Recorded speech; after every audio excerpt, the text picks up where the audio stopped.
pada asalnya. Panganjali. Om Swastiastu. Sebelum pelajaran dimulai, mari kita berdoa sesuai kepercayaan masing-masing. Berdoa dimulai.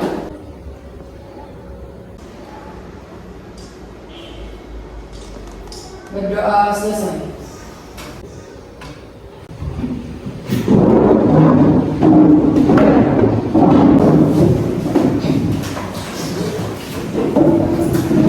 Sebelum Ibu mulai pembelajaran, kita cek kehadiran siswa dulu ya. Ibu langsung saja tanyakan kepada sekretaris. Iya. Chandra, ada yang tidak sekolah hari ini? Ada 2 orang. Siapa aja? Atas nama Denisa, Oh, Denisha nomor saya? 18. 18 berapa? Izin kemana? Kakeknya meninggal. Udah cepat. Yang kedua? Ada Wirawan Sedewa. Oh, Sudewa. Kenapa dia? Sakit demam tinggi. Masuk ya. Jaga kesehatan ya adik-adik ya. Ini kenapa pakai sepatunya putih? Kemarin kehujanan. Oh, hujanan. Barengan ya? Ya. Hujanan banyak di rumah sekarang sore ya hujannya ya. Jadi jaga diri, jaga kondisi ya. Oke. Kita mulai pembahasannya. Jadi sebelumnya atau minggu lalu kita sudah membahas tentang zaman pendudukan Jepang di Indonesia. Nah sekarang kita akan membahas tentang proklamasi kemerdekaan. Namun sebelumnya karena saya ingin meningkatkan minat baca atau literasi kalian, saya ingin bertanya, kira-kira kemarin ada nggak sih yang kalian baca dari media sosial, buku, berita apa sih yang kalian baca kemarin? Yang bisa? Boleh? Oke, silakan Ibu. Kemarin saya baca berita tentang banyak banget nih anak-anak yang main lato-lato, permainan lato-lato. Dan kebetulan juga kemarin saya ngeliat langsung di lingkungan sekitar saya banyak yang main lato-lato juga. Dan menurut saya permainan ini membawa dampak positif dan juga negatifnya. Positifnya menurut saya anak-anak tuh jadi melatih emosinya, melatih fokus. Jadinya anak-anak tuh bisa fokus main dan kayak lebih terampil gitu.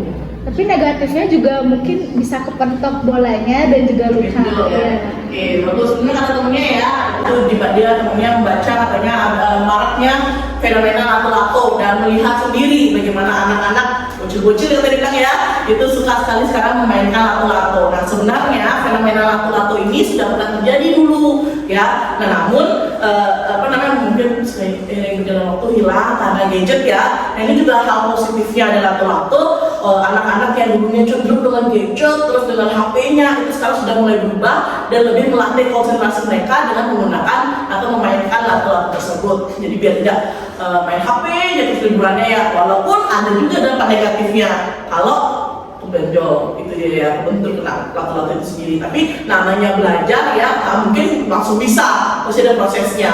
Ada lagi mungkin berita apa lagi? Nomor absen apa deh? Nomor absen 20. Oke, silakan ada lagi? Ya.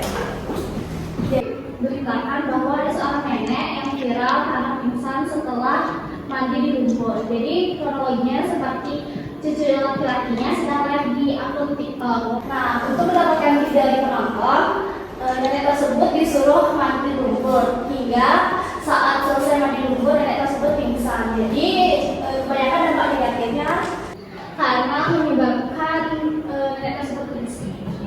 Itu gini ya, dampak negatif media sosial juga ya, dimana seseorang atau cucunya ingin viral dengan membuat neneknya mandi lumpur gitu ya. Nggak bagus karena sistem imun tubuh seseorang itu berbeda, apalagi yang sudah lanjut usia ya, tidak baik. Jangankan orang yang sudah lanjut usia, kita saja ya yang masih muda pun mandi lumpur akan sakit nantinya ya, karena lumpur sendiri tidak bersih ya. Jadi jangan mengharapkan segala cara untuk viral. Kenapa? Gampang cepat terkenal ya, tapi hujatan tidak akan datang. Apalagi ya ini masih pingsan, kalau meninggal kan bahaya ya, itu akan sangat merugikan baik dari pihak keluarganya ataupun dia sendiri nantinya ya. Jadi pilah-pilahlah mana media sosial yang memang bisa diikuti ya, tren-tren yang bisa diikuti, mana yang tidak baik atau tidak usah diikuti. Ada lagi? Oke, silakan. Oh sorry, yang tadi nomor absen berapa nih? 24. 24. Bentar ya. Oke, kata Kemarin saya sempat baca di media sosial tentang kasus Baradae yang dia nggak bisa bebas bila kuasa hukumnya bisa memanfaatkan pasal 51 KUHP. Iya, tentang penembak Baradae itu salah satu orang yang menembak Brigadir Joshua dalam kasus Ferdi Sambo. Nah, ini kasus Ferdi Sambo juga salah satu kasus yang sangat kontroversial ya, dimana benar-benar seharusnya benar-benar kita fokuskan agar ya tidak bisa melenceng dalam arti ini penembaknya sendiri bisa tidak kena hukuman.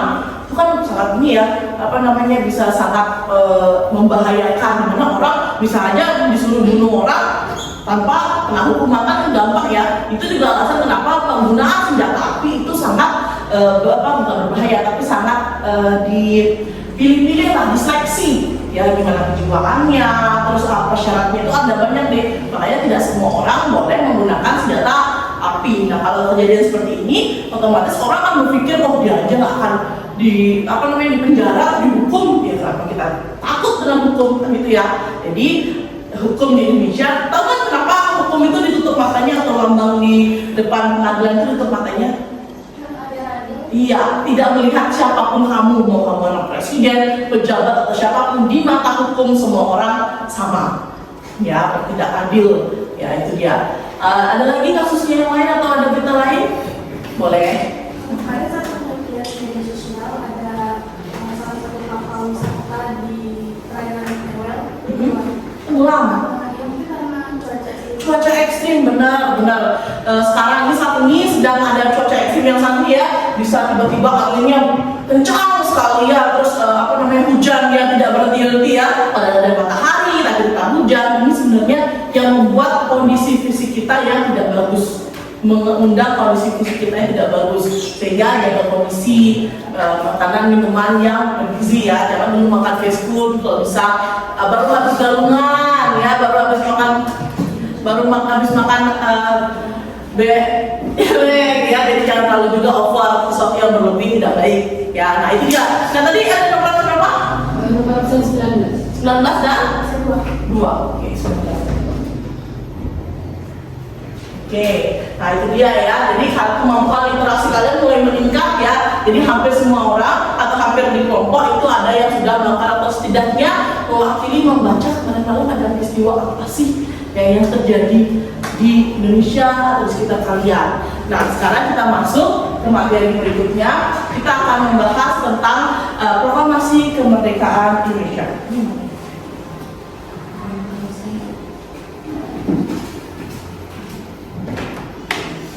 Nah ini materinya proklamasi kemerdekaan Indonesia. Terus di sini kompetensi dasarnya yaitu, ada yang bisa dibantu bacakan apa aja kompetensi dasarnya? Bisa dilihat ya? Apa yang dibacakan, apa kompetensi dasarnya? Menganalisis peristiwa proklamasi kemerdekaan dan pembentukan pemerintahan pertama Republik Indonesia serta maknanya bagi kehidupan sosial, budaya, ekonomi, politik, dan pendidikan bangsa Indonesia. Oke, terima kasih. Itu dia kompetensi dasarnya. Jadi untuk menganalisis peristiwa proklamasi kemerdekaan Indonesia dan pemerintahan pertama Republik Indonesia. Ya, nanti kita akan bahas itu. Selanjutnya ini ada dia tujuan pembelajarannya, bisa dilihat ya. Tujuan pembelajaran juga sudah tadi saya share di bahan ajar yang saya share di Google Classroom kalian. Jadi bisa dicek Google Classroom kalian. Sudah dicek belum? Sudah ya. Sekarang saya share berikutnya. Nah ini model pembelajaran yang kita kali ini adalah problem based learning. Jadi belajar dengan masalah. Jadi kalian akan saya berikan masalah, nanti setelah itu kalian memecahkannya baik dengan membaca buku, mencari di internet, atau bahan ajar yang saya sharing di Google Classroom kemarin. Ya, ini dia. Nah, sekarang kita akan mengamati video atau tayangan ya.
Bendera siap. Penghormatan kepada Sang Merah Putih dipimpin oleh Komandan Upacara. Kepada Sang Merah Putih, hormat bendera.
Kiri, kanan, tiga langkah, belakang, kanan,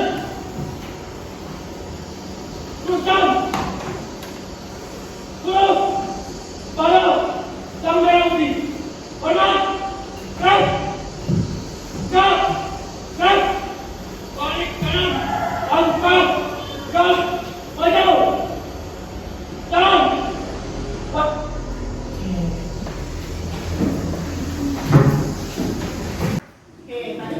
menonton atau menyaksikan sendiri video tentang apa tadi videonya?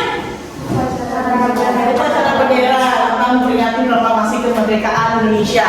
Dan sekarang saya tanya, apa sih arti kemerdekaan suatu bangsa menurut kalian? Kalian tahu nggak? Oke, silakan. Menurut saya kemerdekaan itu bisa diartikan sebagai suatu kebebasan. Kebebasan. Ada lagi? Nomor berapa? 25. 25. Ada lagi? Silakan.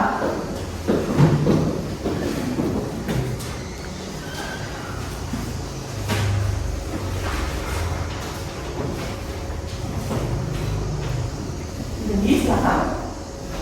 Kemerdekaan. Apa arti kemerdekaan? Bebas dari ketemunya ya, bebas dari penjajahan, bebas dari penyiksaan ya. Senang nggak sih kalau kita dijajah? Senang ya. Sesuatu apapun ya, kalau dijajah atau dipaksakan atau dikuasai itu tidak baik. Ya, jadi arti kemerdekaan seperti tadi kebebasan ya. Jadi kita sudah tidak lagi dijajah oleh bangsa manapun. Kita sudah berdiri ke kita sendiri ya, atas nama bangsa Indonesia atau nama benarnya Negara Kesatuan Republik Indonesia. Itu dia, ada arti dari kemerdekaan itu sendiri. Selanjutnya, nah di sini motivasi. Kalau proklamasi itu penting karena seperti yang ada di pembukaan Undang-Undang Dasar ya, penjajahan di atas dunia harus dihapuskan karena tidak sesuai dengan kemanusiaan dan beri keadilan. Ya, maka perjuangan kemerdekaan kebangsaan ini harus diproklamasikan. Ya, nah di sini ada kata-kata motivasi nih, dimana kemarin itu adalah sejarah, hari ini adalah anugerah, dan besok adalah misteri. Maksudnya gimana? Jadi untuk kalian mengingat bagaimana peristiwa sejarahnya, tidak harus peristiwa sejarah Indonesia. Cerita kalian pun juga termasuk peristiwa sejarah. Ya, orang pintar tidak akan mengulang peristiwa atau kesalahannya 2 kali. Jadi udah belajar dari yang sebelumnya.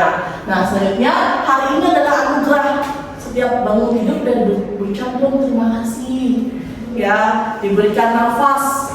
Ya, masih diberikan nafas. Setelah tidur atau mau tidur itu juga berucap terima kasih sudah diberikan melewati hari ini. Karena anugerah ya. Dan esok adalah misteri. Kenapa? Banyak kan kalian berandai-andai atau punya mimpi, punya planning ya, ini itu di usia ini. Tapi bisa aja Tuhan melengkapinya dengan baik kalian. Nah itu dia bisa dikatakan sebagai sebuah misteri. Kita tidak bisa melihat apa yang akan terjadi di depan. Kalau dia bilang, saya akan bisa beramal masa depan, itu belum tentu benar. Kenapa? Yang namanya Tuhan itu bisa membolak-balikan ya, yang jadinya maksudnya pagi atau cerah, kulitnya dibuat mendung atau gelap. Ya, dan misalnya kalian punya planning nih tahun baru saya mau jalan-jalan udah Tuhan yang bilang diam di rumah ya udah hujan seharian. Ya itu dia. Esok adalah misteri. Jadi semangat untuk membuat atau membangun atau memperbaiki diri kalian. Nah selanjutnya kita akan menonton lagi nih bom atom Hiroshima Nagasaki. Pemirsa, hari ini tanggal 15 Agustus 75 tahun lalu terjadi peristiwa bersejarah di mana Jepang menyerah kepada sekutu yang membuka peluang bangsa Indonesia untuk memproklamirkan kemerdekaannya 2 hari kemudian.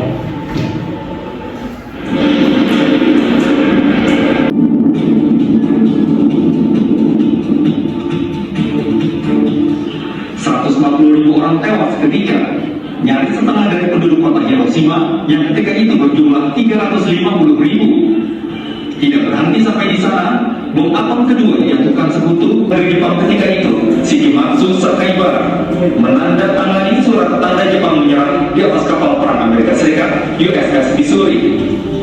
Ini menandai berakhirnya Perang Dunia Kedua di wilayah Pasifik.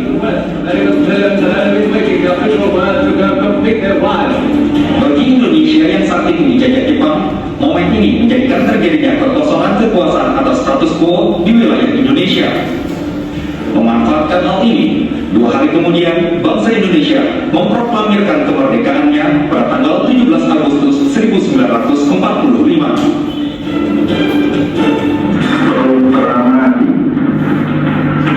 Kamu, bangsa Indonesia, dengan ini menyatakan kemerdekaan Indonesia.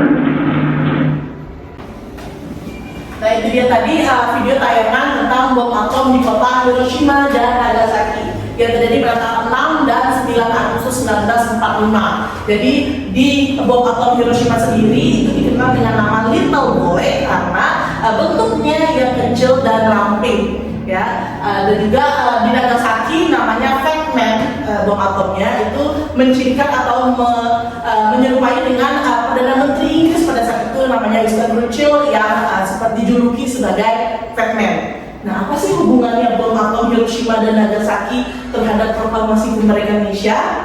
Jadi, ya, Hiroshima dan Nagasaki adalah 2 kota penting di Jepang. Ya, di Hiroshima sendiri itu adalah pangkalan militer Jepang dan Nagasaki adalah tempat pemasok kebutuhan pangan di Jepang. Nah ini untuk mengulang atau membalas ya balasan dari serangan Jepang di Pearl Harbor, Hawaii tahun 1941 ini ya. Jadi karena 2 negara tersebut dibom atom, inilah yang membuat namanya Hiroshima dan Nagasaki yang dibom atom yang membuat Jepang pun akhirnya mulai mengalami kekalahan total. Bahkan pemerintahan pun dipindahkan ke dalam Vietnam karena takut Jepang kembali menjadi sasaran empuk dari sekutu. Ingat sekutu ada berapa? Ada 4. Amerika Serikat, Inggris, Prancis, dan Uni Soviet. Nah udah kelihatan nih kantor-kantornya ya.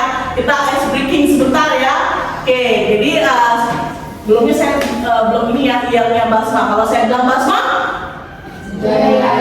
mantap ya. Oke, udah mulai.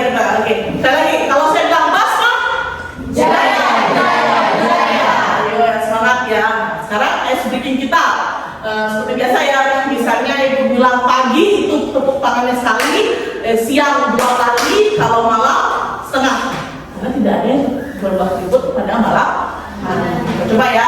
Pagi, pagi, pagi, pagi, pagi, siang, siang, siang, pagi, malam. Oke, lagi sekali. Tangannya dia betul dong biar kelihatan semua ya. Pagi, pagi, pagi, siang, pagi, pagi, siang, siang, pagi, pagi, malam. Oke, belum konsentrasi ya. Gak apa-apa. Udah mulai segar matanya. Matanya udah mulai segar, badannya udah mulai segar.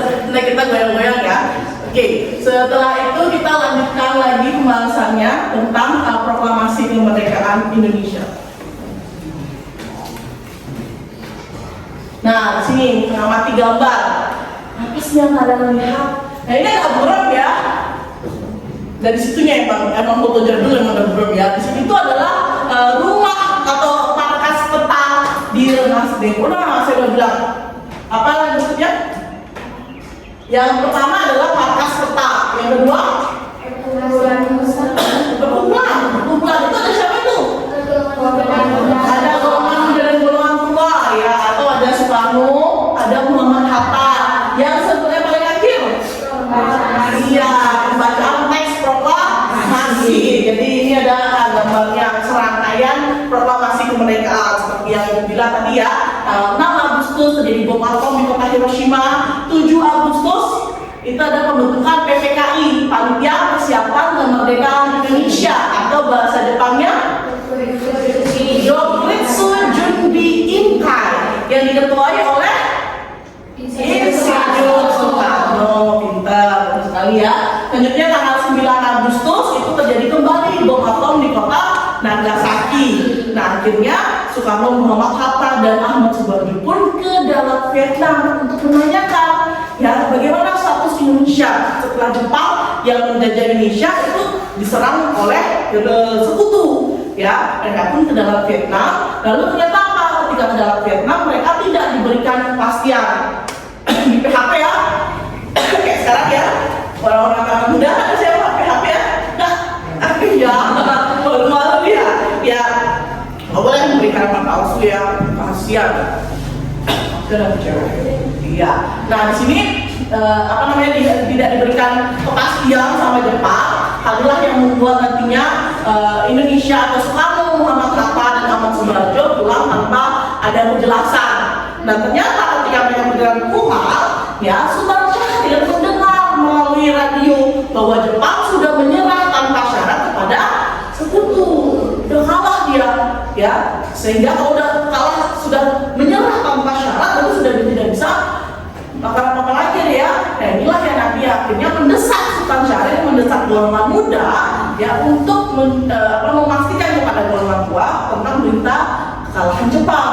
Nah, untuk segera memproklamasikan kemerdekaan Indonesia. Tapi apa? Golongan tua yang baru datang dan tidak diberikan kepastian apa-apa oleh Jepang tidak berani mengambil langkah, sehingga Indonesia pun dikatakan dalam status vacuum of power atau kekosongan pemerintahan ya, kekuasaan benar ya, di mana Jepang yang terakhir memerintah kita sudah kalah, tapi sekutu yang akhirnya mendapatkan kita belum datang. Inilah ya yang kesempatan dilihat oleh golongan muda untuk mencari kesempatan kita untuk meraih kemerdekaan kita ketika vacuum of power atau kekosongan sementara ini. Ya, inilah nanti yang didesak ya oleh golongan muda. Nantinya akan terjadi peristiwa penculikan Soekarno dan Muhammad Hatta ke Rengas Dengklok. Tapi penculikannya bukan kayak sinetron yang dikasih mobius itu terus enggak baik-baik. Dikatakan menculik karena tidak diketahui oleh anggota PPKI lainnya.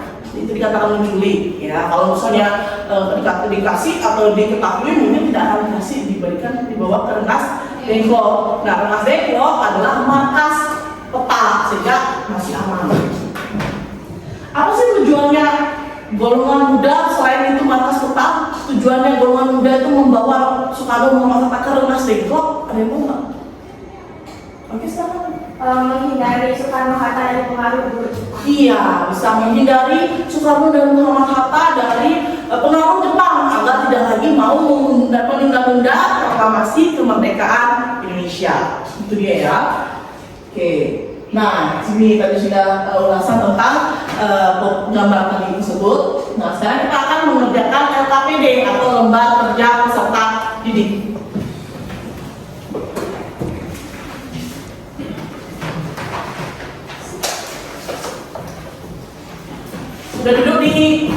Sudah duduk di masing-masing kelompok ya. Nah, kelompoknya sudah kita bagi kemarin di grup WA kelas ya. Jadi kalian sudah duduk di tempatnya masing-masing bersama kelompoknya. Silakan dikerjakan lembar kerja peserta didiknya.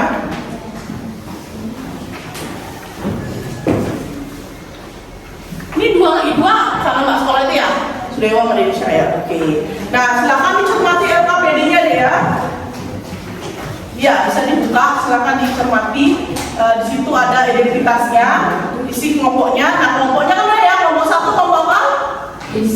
Insinyur Soekarno. Kelompok 2 Muhammad Hatta. Kelompok 3 Ki Hajar Dewantara. Kelompok 4 Kiai Haji Mas Mansur. Ya, silakan. Itu diisi nama kelompoknya apa, terus kelas berapa, kelas apa kalian, anggota kelompoknya siapa aja. Terus di sini dibaca juga ya tujuan pembelajarannya ada di sana, ya. Nah, di sini ada petunjuknya juga pembuatan LKPD-nya. Jadi setiap kelompok mengisi identitas pada LKPD. Setiap peserta didik menyimak dan memahami materi yang terdapat di Google Classroom ya. Saya share bahan ajarnya.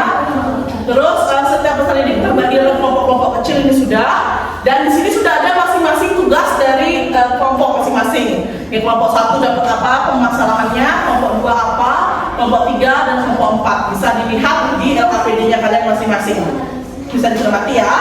Terus setiap kelompok wajib menyertakan sumber literasi yang digunakan. Bisa melalui buku, sumber yang dapat dari internet, e-book, atau juga bahan ajar yang saya share di Google Classroom.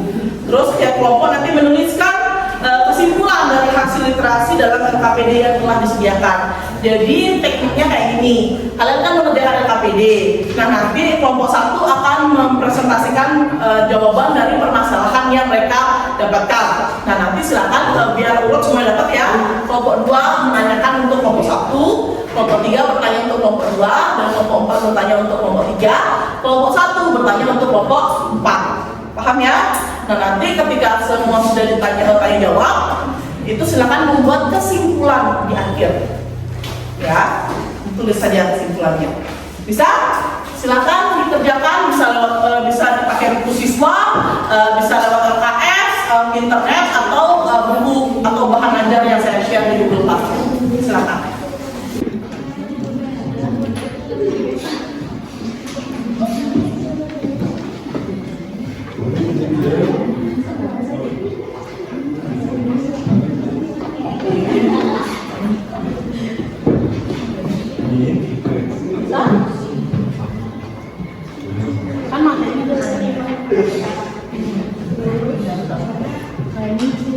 Perjuangan apa yang hari ini dapat Indonesia?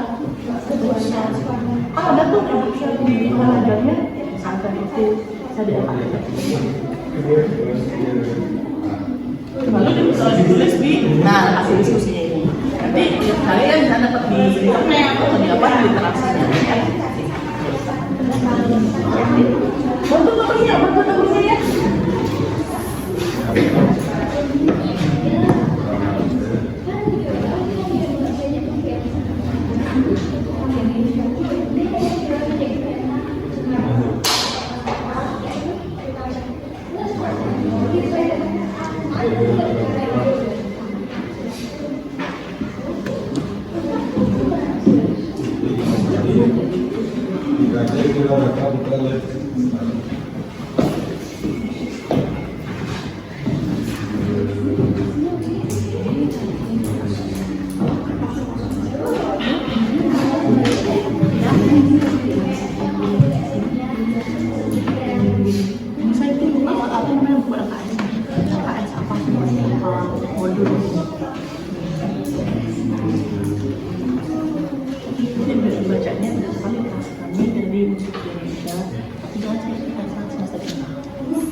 Jadi kalian dapat mempersiapkan ya, jangan tadi interaksi dari dia ada lewat media bisa, ya, itu sama lewat pengalaman dari saya lewat Google. Ya, itu dibuat dulu literasinya, terus tanah di kesimpulan baru diskusinya. Kalau kurang ya dari pas tambahan gitu ya. Ada tanya kan?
yang minta Soekarno menandatangani dengan atas nama bangsa Indonesia itu golongan ada.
Yang golongan muda itu si Indonesia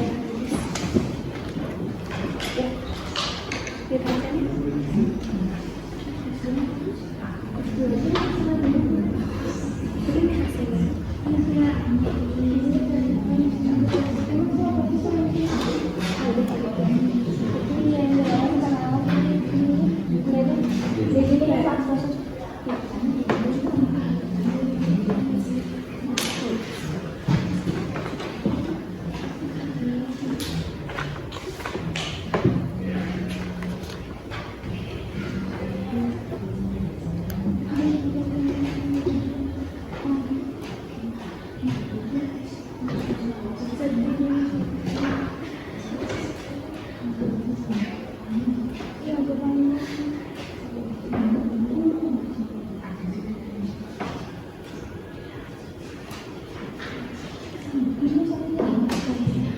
ke hasilnya.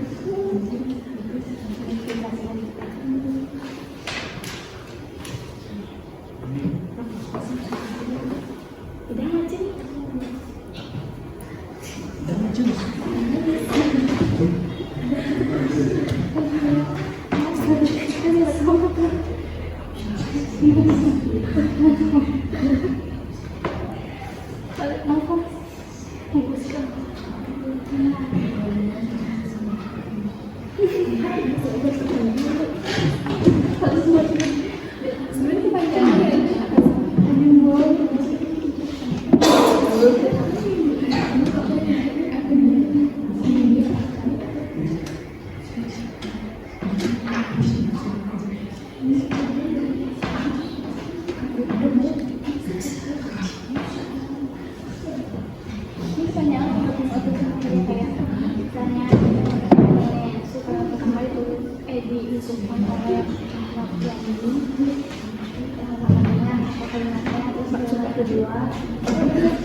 Kedua diusung oleh mengatakan terus yang kedua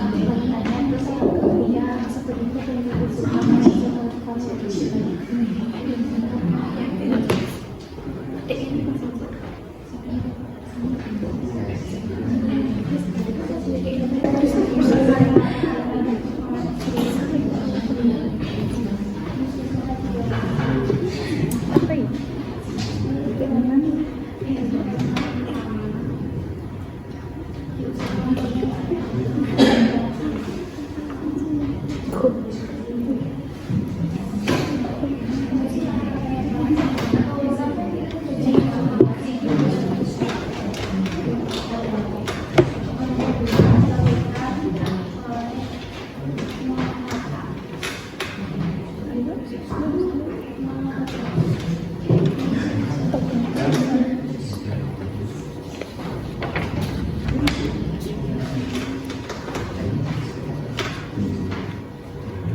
literasinya kan yang sumbernya ini sumber yang berita itu kayak bukannya bulan ajar itu literasinya bukan ajar oh ini iya bukan ini ini kan jawabannya apa isi penjelasan apa ini ya langsung diskusi baru tuh berarti cuma sumber 3 iya dari penelitian dari cuaca bulan ajarnya lihat itu soalnya apa kayaknya bawahnya itu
Tapi sebelum itu kita ice breaking lagi.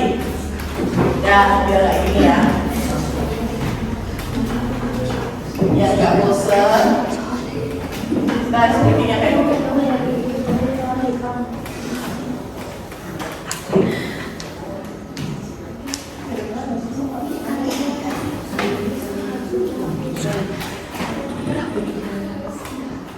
Oke, sekarang kita mulai ice breakingnya. Sebelum videonya saya contohkan dulu ya ice breakingnya. Nih, lagi ya.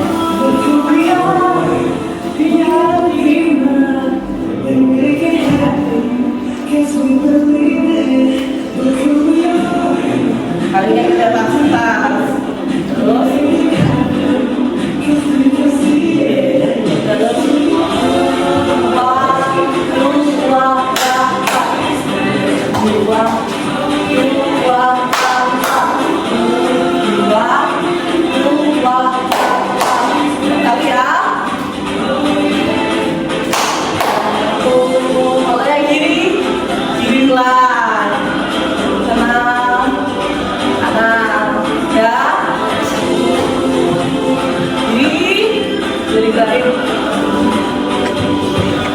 Oke, bisa?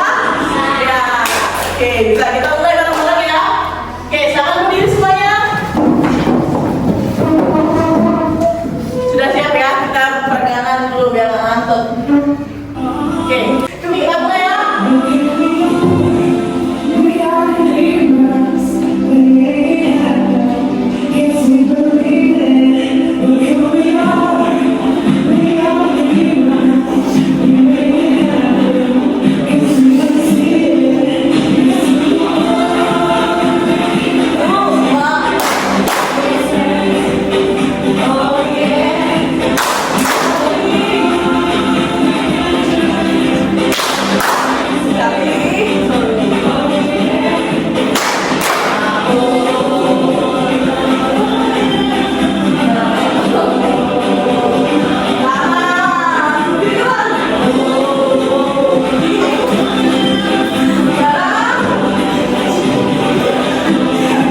dari kelompok pertama, Insinyur Soekarno, silakan yang mewakili.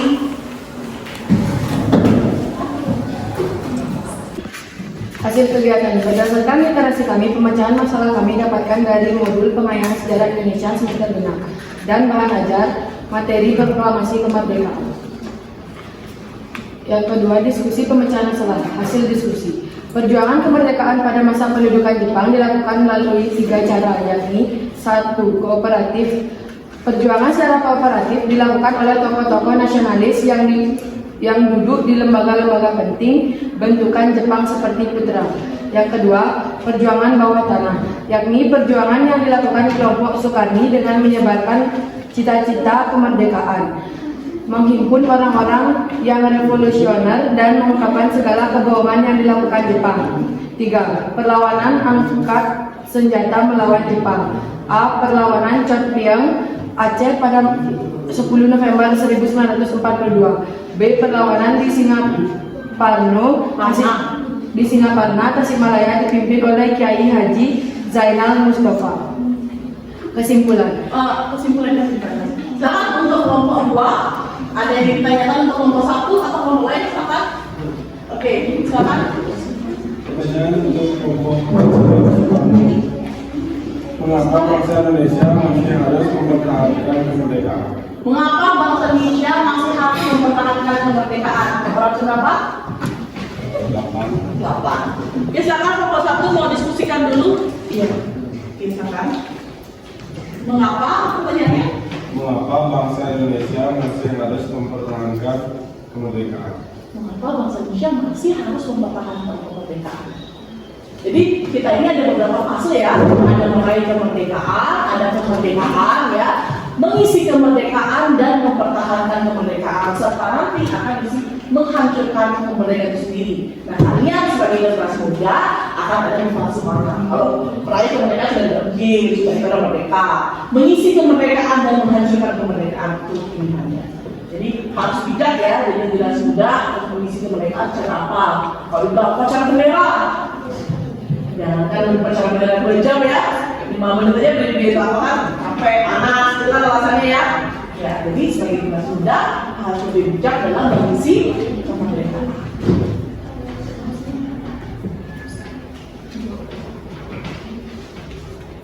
Langsung dijawab aja nanti baru ditulis. Oke, silakan mau dijawab oleh kelompok 1 sudah.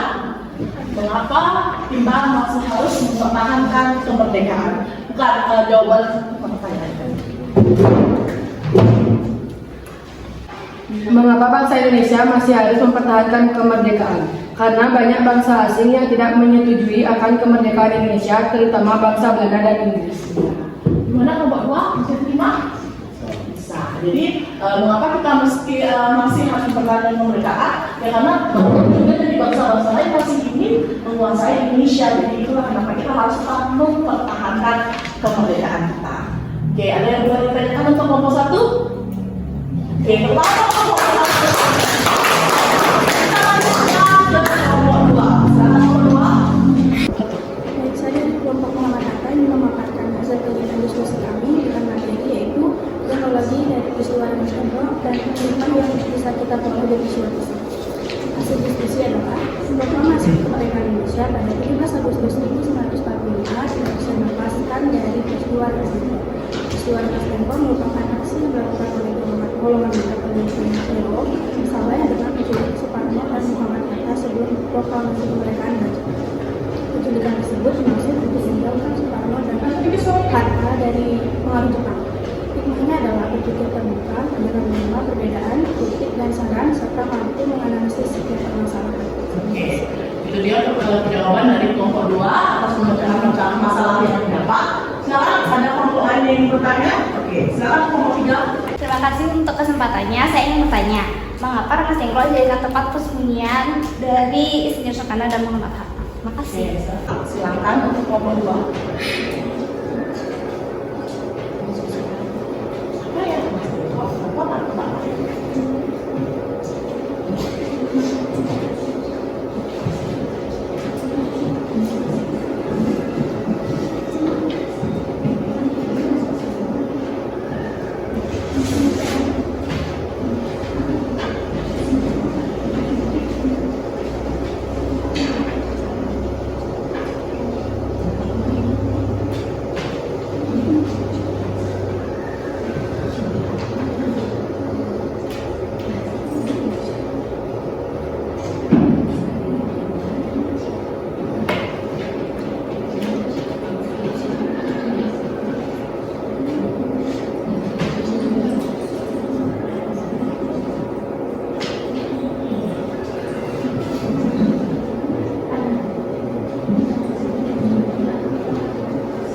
selanjutnya kita lanjutkan presentasi untuk kelompok 3. Silakan untuk kelompok 3 mempresentasikan hasil diskusinya. Baik, terima kasih atas waktu yang diberikan. Perkenalkan, nama saya Kanita Pramesti dari kelompok 3. Adapun masalah yang kami dapatkan yaitu setelah Jepang kalah dalam Perang Dunia Kedua, Soekarno dan Muhammad Hatta menemui Mayor Jenderal Nishimura untuk menanyakan sikapnya mengenai proklamasi kemerdekaan. Namun tidak ada kesepakatan dalam pertemuan tersebut karena Jepang sudah menyerah kepada Sekutu, sehingga mereka tidak dibolehkan untuk mengubah status quo atau keadaan politik di Indonesia sampai kedatangan Sekutu. Akhirnya Soekarno dan Muhammad Hatta memutuskan untuk melanjutkan pembuatan naskah proklamasi. Analisislah bagaimana kronologis terjadinya peristiwa penyusunan teks proklamasi. Adapun materi yang kami ambil yaitu dari internet, khususnya dari website kompas.com. Yaitu kalimat teks proklamasi disusun oleh 3 orang. Untuk kalimat pertama diusulkan oleh Ahmad Subarjo. Untuk kalimat kedua dilanjutkan oleh Muhammad Hatta. Sebagai penutup diusulkan oleh Soekarno. Bagian penandatanganan yang awalnya wakil-wakil bangsa Indonesia diubah menjadi ditandatangani oleh dua orang yaitu Soekarno dan Hatta atas nama bangsa Indonesia. Hal tersebut diusulkan oleh golongan muda yaitu Sukarni karena saat itu wakil-wakil bangsa Indonesia tidak semua hadir dan banyak yang menjadi kolaborator Jepang. Setelah itu susunan diserahkan kepada Said Imri untuk diketik. Adapun hasil diskusi kami yaitu lokasi perumusan naskah dilakukan di rumah Laksamana Muda Tadashi Maeda, tepatnya di ruang makannya. Saat proses penyusunan Soekarno sempat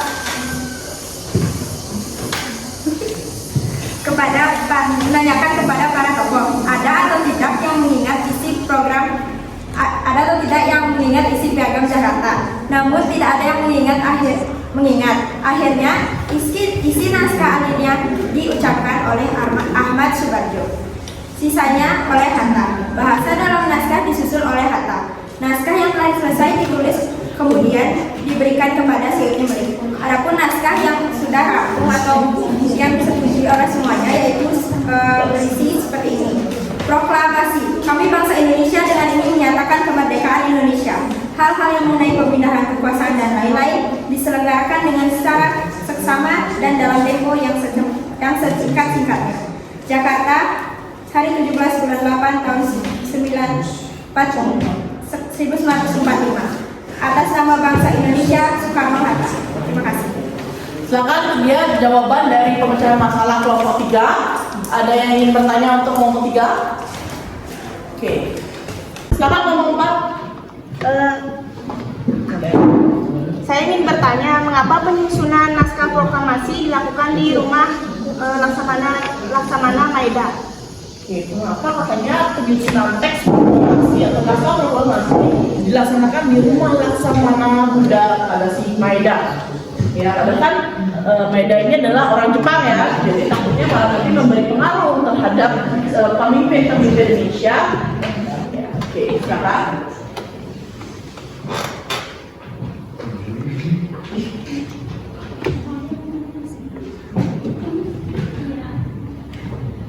Sambil menunggu diskusi kelompok 3, silakan untuk kelompok yang sudah berdiskusi membuat kesimpulan dari hasil diskusinya tadi. Silakan, sudah ditentukan kelompoknya? Silakan. Sambil menunggu diskusi kelompok 3, silakan untuk kelompok yang sudah berdiskusi membuat kesimpulan dari hasil diskusinya tadi. Silakan, sudah ditentukan kelompoknya? Silakan. Berdiri boleh. Baiklah, di sini saya akan menjawab pertanyaan dari kelompok 4. Mengapa rumah Laksamana Muda Tadashi Maeda dipilih sebagai tempat penyusunan naskah proklamasi? Itu karena rumah Laksamana Maeda memiliki hak imunitas terhadap Angkatan Darat Jepang sehingga keamanannya terjaga. Selain itu juga karena Laksamana Maeda memiliki hubungan pertemanan dengan beberapa tokoh-tokoh di Indonesia, dan Laksamana Maeda juga memiliki keinginan untuk Indonesia segera merdeka. Itu alasan kenapa dipilihnya rumah Laksamana Maeda. Terima kasih. Gimana? Kelompok 4? Terima? Oke. Pertama bagus ya semua pemecahan masalahnya, literasinya bagus-bagus. Silakan untuk kelompok 4, kelompok terakhirnya. Dari pemecahan masalah kelompok 4, silakan. Baik, kita kenalkan, saya Dian Tari. Saya mewakili kelompok 4, yaitu kelompok Kiai Haji Mas Mansur. Di sini kami mendapatkan materi alasan Soekarno memilih tempat tinggalnya sebagai tempat proklamasi. Literasi ini kami dapatkan dari sumber bahan ajar sejarah Indonesia dan juga di internet, yaitu di website kompas.com. Hasil diskusi yang kami dapatkan yaitu alasannya karena Jepang telah mengetahui kegiatan rakyat Indonesia di lapangan Ikada, sehingga Jepang mengirim para pasukannya yang bersenjata lengkap untuk berjaga di lapangan tersebut agar kegiatan upacara pembacaan proklamasi dibatalkan, sehingga upacara tersebut dipindahkan tempatnya di Jalan Pegangsaan Timur nomor 56 Jakarta. Ya, silakan untuk kelompok 4 ada yang ditanyakan, ingin bertanya untuk kelompok 4. Apa yang terjadi jika proklamasi kemerdekaan tidak segera dilakukan? Pertanyaannya, apa yang terjadi jika proklamasi kemerdekaan tidak segera dilakukan? Mau diskusi dulu? Oke, silakan kelompok 4.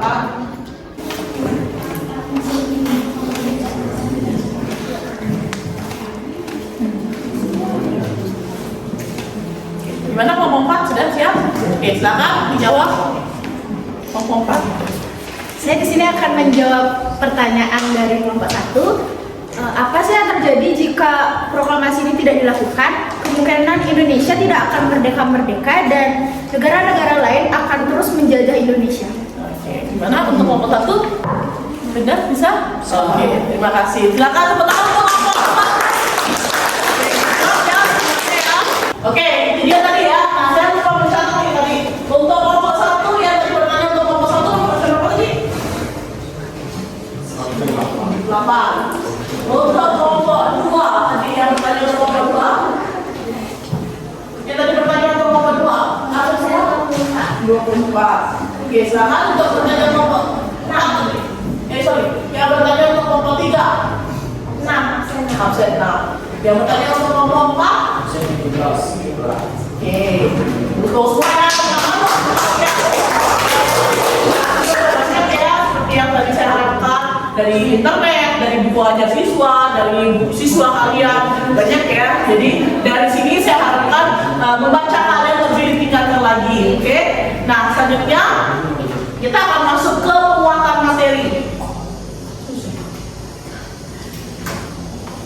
Nah, ini penguatan materinya. Jadi itu kan yang tadi kalian bahas ya, mau pendapat kalian. Nah, saya ambil penjelasannya di sini. Menurut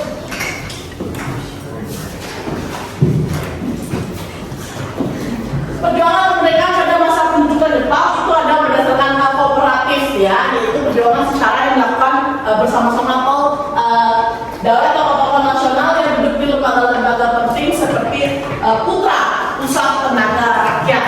Nah, Putra ini sendiri ada Soekarno, Muhammad Hatta, Ki Hajar Dewantara, dan Kiai Haji Mas Mansur. Ya, selanjutnya kooperatif itu apa sih? Kooperatif itu adalah organisasi yang bisa diajak bekerja sama dengan pemerintahan Jepang. Ya, kalau lawannya kooperatif namanya masih ingat? Radikal. Ya, radikal adalah sesuatu yang berbahaya bagi pemerintah. Yang berikutnya, nah ini ada perjuangan bawah tanah, mungkin nggak kelihatan ya. Ada perjuangan dari kelompoknya Ahmad Subarjo, ada perjuangan dari kelompoknya Sultan Syahrir, ada dari kelompoknya Supami, dan kelompok pemuda lainnya. Berikutnya juga ada perlawanan angkatan senjata melawan Jepang.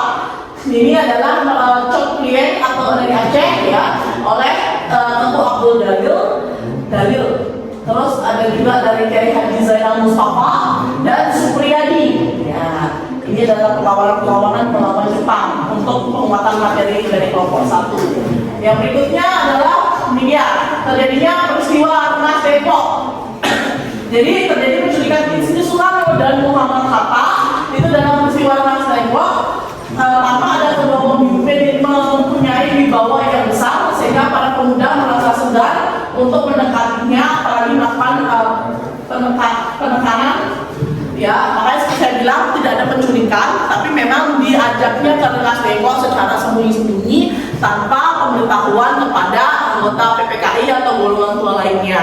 ya, sehingga terjadilah tujuannya dilaksanakan program Develop untuk menghindarkan Soekarno dan Muhammad Hatta dari pengaruh Jepang. Karena pada saat itu kan sudah kayak udah kontinue gitu ya, Soekarno adalah Indonesia dan Indonesia adalah Soekarno. Jadi kalau Soekarno dibolak-balikan atau bisa dipengaruhi oleh Jepang, itu ditakutkan juga bisa mengancam kelanjutan dari proses kemerdekaan Indonesia.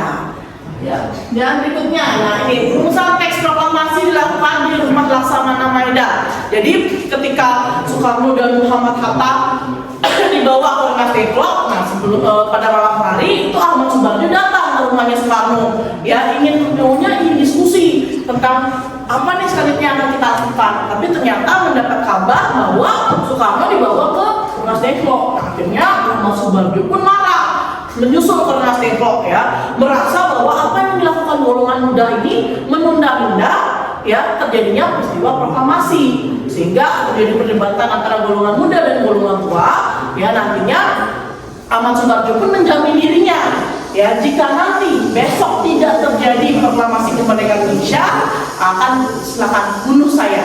Nah, karena diancam, bukan diancam ya, kayak mengorbankan dirinya, menjamin dengan dirinya, inilah yang membuat nantinya golongan muda percaya dan ikut serta mau merancang bagaimana kelanjutan dari proklamasi kemerdekaan Indonesia.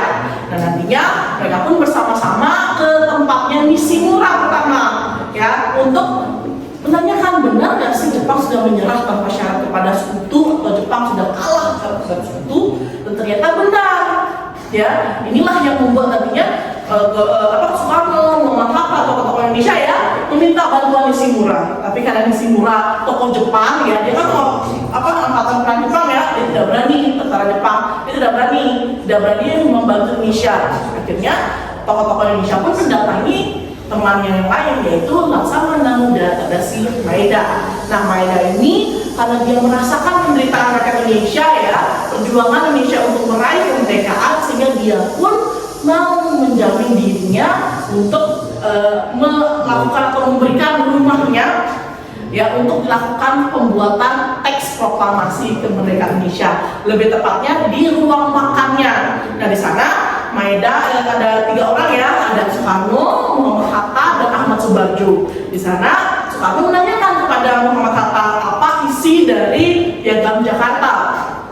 Tapi pada saat itu karena dibawa ke sana sini, ya, Muhammad Hatta pun lupa, blank kita sekarang, ya.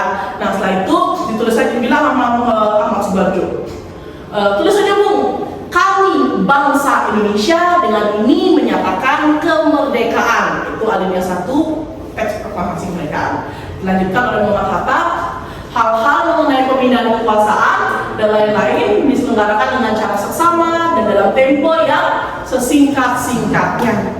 Nah, di teks proklamasi yang ditulis oleh Soekarno ditulis 17 Agustus 1905, karena itu adalah tahun Jepang. Tapi kalau dibawa ke tahun Indonesia tahun 1945. Ini rumusan teks proklamasi. Selanjutnya, nah, tadinya dia kenapa di rumahnya Laksamana Maeda sudah dijawab, ya, karena dijamin ada keamanannya oleh Maeda itu sendiri. Berikutnya, nah, di sini, ini dia tokoh-tokoh yang merumuskan teks proklamasi. Nah, setelah dirumuskan, teks proklamasi pun nanti diserahkan dan diketik oleh Sayuti. Nah, ini dia, ada Soekarni, ya, ketika sudah diketik. Nah, ketika masih ditulis tangan, itu dibawa ke peserta sidang lainnya, ya, ada sekitar 50 orang yang menantikan, ya, di ruang tamunya Maeda. Nah, di sana dia bacain sama Soekarno, disetujui oleh semua peserta sidang. Dan nantinya awalnya Soekarno ingin semua peserta sidang menandatangani, tapi atas usul dari Soekarni, ya, yang menandatangani teks proklamasi hanya Soekarno dan Muhammad Hatta, tapi atas nama bangsa Indonesia. Ini, dan saya Timberlake yang nanti akan mengetik teks proklamasi serta Fatmawati yang menjahit bendera merah putih. Nah, ini dia rumusan proklamasi. Ini dia, terjadilah proklamasi kemerdekaan Indonesia pada tanggal 17 Agustus 1945 di rumah Soekarno di Jalan Pegangsaan Timur nomor 56 Jakarta. Ya, di situ juga dikatakan sebagai hari baik karena dilaksanakannya pada hari Jumat jam 11 10 pagi tepat pada bulan Ramadan. Tuh, pentingnya sampai sedetail itu tokoh-tokoh Indonesia memaknai perjuangannya ya sampai ke proklamasi kemerdekaan Indonesia. Nah, itu dia sekian. Ada yang ingin ditanyakan dari diskusi kita? Cukup ya? Oke, kita lagi. Pagi!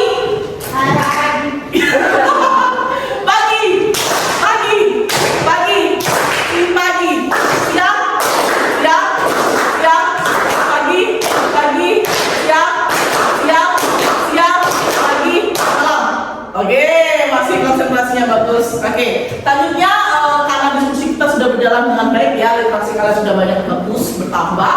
Silakan kita lanjutkan ke post test dari pembelajaran kita hari ini. Silakan, saya juga udah kirim ke Google Classroom, dijawab ya post test kita hari ini. Silakan. Oke, silakan ya dikerjakan post testnya di link yang sudah saya share di Google Classroom. Silakan deh.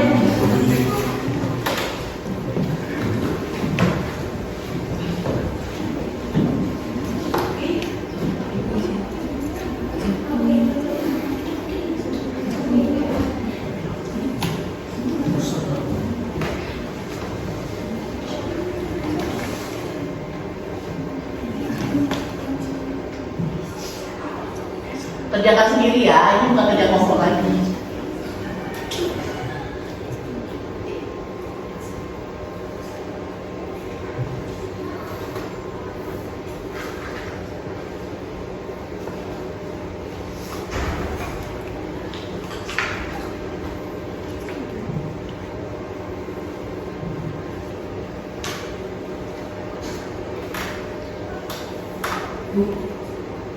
Ya? Ada dulu di sini. Saya buka ini. Coba saya. Iya.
Oke, silakan ya dikerjakan postpresnya di link yang sudah saya share di Google Classroom. Silakan ya.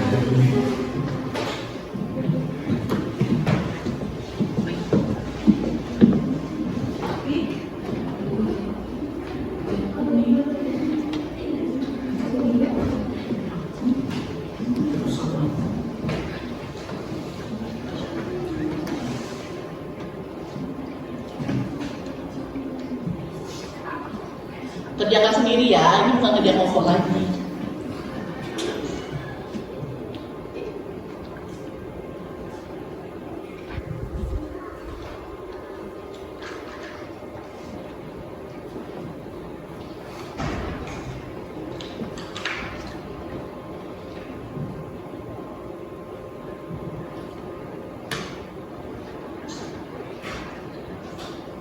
Bu, Ya? ada perlu izin gitu. Nggak bisa dibuka linknya. Coba saya. Iya, coba.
Sudah?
Oke, itu dia tadi proses yang kita lakukan, kalian lakukan ya sebagai bentuk dari kalian sudah melakukan pembahasan atau proses belajar mengajar kita hari ini.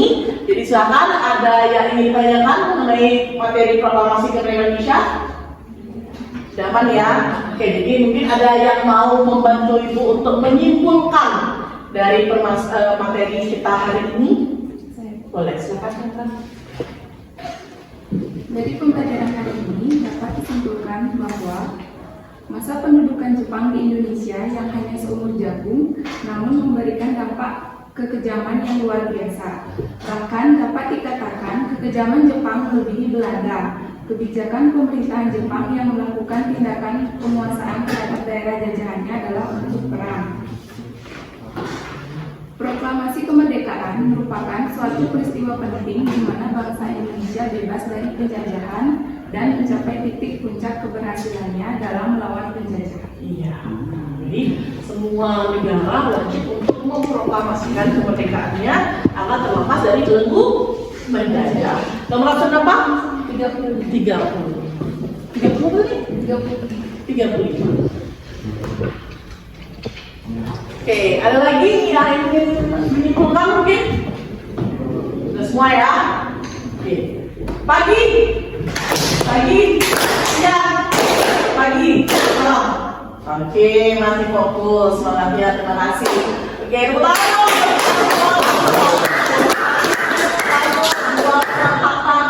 Kiai dari Wantaran 4 Kiai Haji Mas Mansur ya untuk presentasinya, diskusinya dan mengikuti proses belajar mengajarnya. Nah, untuk minggu depan kita akan membahas tokoh-tokoh ya yang atau pembentukan pemerintahan Republik Indonesia pada rapat PPKI. Jadi kan sebelumnya PPKI hanya dibentuk sebelum melakukan rapatnya. Nah, minggu depan kita akan membahas tentang rapat-rapat yang dilakukan PPKI dalam pemenuhan Indonesia sebagai sebuah negara merdeka. Dah, oke, kita akhiri pertemuan kita hari ini. Silakan. Sebelum akhiri pelajaran hari ini, kita tutup dengan berdoa dulu terlebih dahulu ya. Silakan. Berdoa dimulai. Berdoa selesai. Prama Santi. Om Santi. Selamat pagi. Pagi.